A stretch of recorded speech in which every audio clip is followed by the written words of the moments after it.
What's up, Nerdgetic Nation? I'm your host, Russ the CEO, and in today's video, I'll be talking about Halo Infinite and sharing my thoughts on why I think Halo Infinite will be good when it releases this December. So I think 343 Industries has been doing a great job of communicating with the Halo community and taking all of our frustrations into account when developing Halo Infinite. Now keep in mind, we do not have every detail about Halo Infinite, and we have yet to play the finished product, but from the information we have so far, which I'll be discussing in this video, I think Halo Infinite is shaping up to be a fun experience for both old and new Halo fans alike.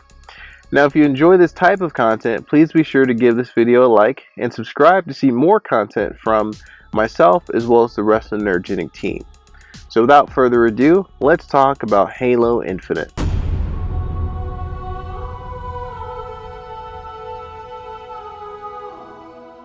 Now I've had a chance to play the multiple flights or betas that 343 has released. I've played against other players and of course the bots, which we'll talk about more shortly. And I love the gameplay. For those of you that don't know, the Halo community has been at each other's throats about movement in Halo. And I'm not going to tell you what side of the aisle that I fall on personally when it comes to the enhanced movement.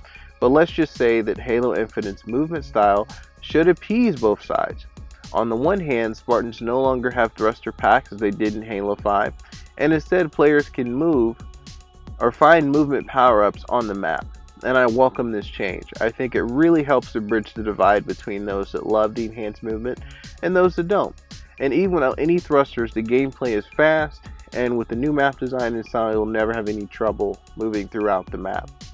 Now let's talk about the weapon sandbox for a bit.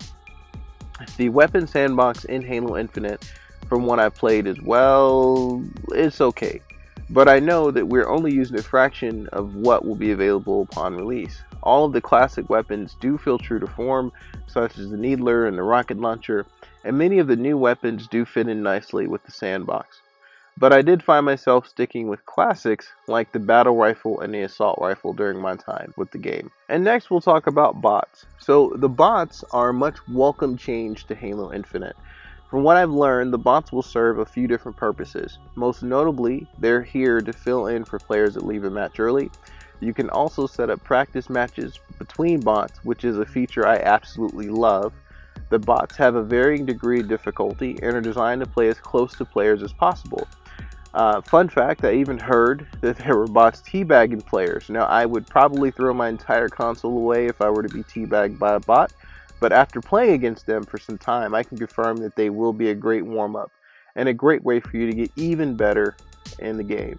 Now, normally when I consider what game to play, the developer isn't the first thing on my mind.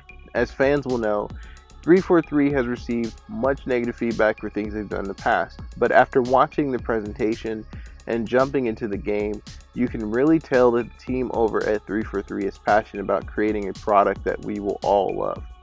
They have listened to fans when we complained about the enhanced movement in Halo 5, and they listened to us when we told them we want a more Master Chief focused story, and the studio really works hard to communicate with us all throughout Halo Infinite and through their social media channels and through Halo Waypoint.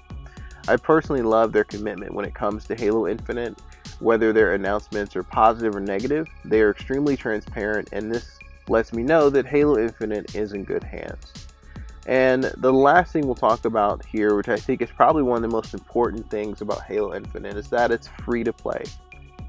And well, at least the multiplayer side of the game will be free to play. And Halo in general, now it is known for its multiplayer experience, and part of that is encouraging your friends to play. So setting Halo up as a free-to-play game helps lower the bar to entry. Many players can check it out and should be more encouraged to do so this time around.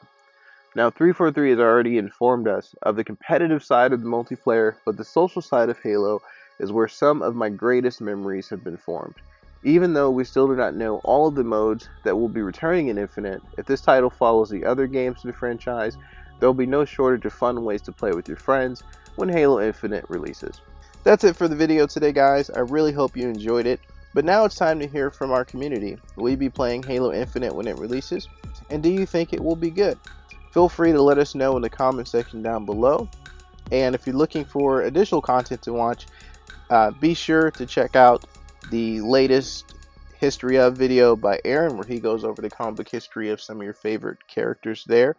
And we also have some new Animal Crossing updates by Ash as well. So thank you guys again for watching. Have a great day.